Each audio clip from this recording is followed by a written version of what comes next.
Eric here, Courageous Conviction. I want to talk a second here about why we're heading to this appointment. I was listening to a podcaster yesterday, a newer podcaster. I like her content. She's taking the scriptures and she's applying the Book of Mormon to today's events, things that are happening today, right? Both in America and in the world, but more specifically in America, to this promised land, as we've talked about a few times now. That's repeated over and over the Book of Mormon, that basically breaking it down to, if we violate this national covenant with Father in heaven, any peoples that come to this land would therefore be overrun and have their inheritance taken from them. Where are these policies coming from? She talked on the secret combinations and how many people today are ignoring the fact that there are secret combinations still in charge today. Those Gadians and robbers, those secret combinations have never left, and they've been on the earth since the whole ordeal with Cain and Abel. You know, this is something that people are overlooking. And I've been talking to people about politics. As you guys know, here we are a Section 88, verse 77 through 81 channel. In other words, we understand that the Lord had said and instructed Joseph that if we want to magnify our callings, then the instructions are we need to learn about things both spiritual and temporal, governments and wars, perplexities of wars, etc. Right?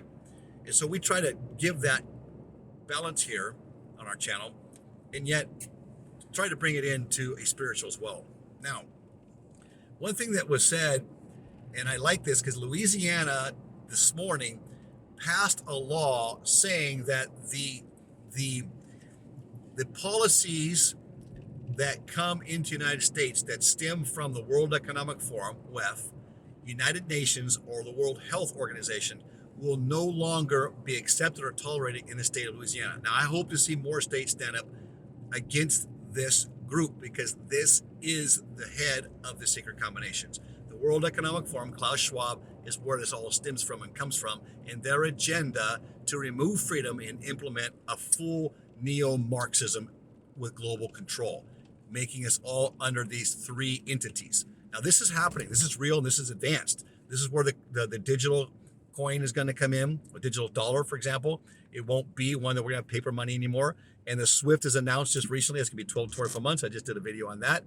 You can see the link down below if you want to. So here's where I'm going with this. The secret combinations still exist. And we need to understand that nothing of this is accidental. This is all being orchestrated and has been orchestrated for years. And it really started being pushed under the Clinton administration, it was pushed under the Bush administration, and continues to be pushed. So Barack Obama advanced a lot of this. Say what you want about Donald Trump. You didn't see this advance. The whole agenda got set back, and that was one of the reasons why they couldn't allow Donald Trump to take the office again. That, well, we're seeing now. One can dispute that, I guess, if you want to, but that was why there was so much against him, and why there's still much against him now, is he is not on board with this. We need to understand that going to the polls this November. Everybody else that's in power, everybody else has been taking our freedoms and allowing our country to be invaded. And I had said that, hey, those people coming right now, a great majority of them are not good people. They're coming with the mentality that they can take your property. Because I lived with that, and I had to defend our property all the time down there. I was armed all the time, had guns put to my head, trying to drive us out. These people, it's going to come here to the States. Now, I'm not trying to scare you. I'm just trying to say that, look, this is orchestrated. This is coming from above, and these are not elected officials. We need to get out, and we need to vote for those candidates that are going to defend freedom, and they're going to show they're defending freedom by putting their money and their mouth on the line. There are good candidates out there. Don't think just because a Republican ticket's going to do it. There's a lot of Republicans that are corrupt as well. George Bush is a prime example.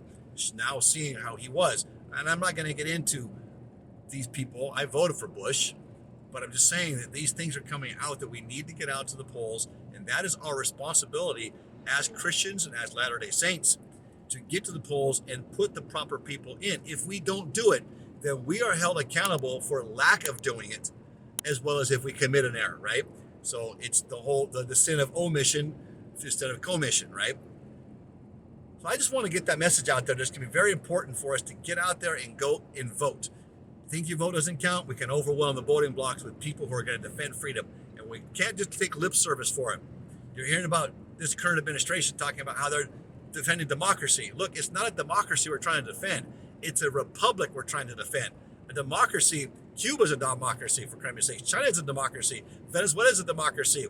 These are not democracies, my friends. These are tyrannical governments. They are neo-Marxist governments that are existing to take freedoms away from people. That's why they're coming here. That's why they're fleeing their countries. At least some of them. Some are coming here because they're being sent here to actually bring the same type of ideology here to America. Just keep all that in mind. This is an orchestrated movement. This is not something that's just coincidental or just happenings here and there. The World Economic Forum, the United Nations, and the World Health Organization are not groups of people that we should be believing in. They are atheists, and our prophet just recently said, do not follow counsel for anybody who is not a believer. Courageous Conviction, just some food for thought for today, and hopefully you'll sink this in and do your own homework on this and who those people are. Talk to you in the next video.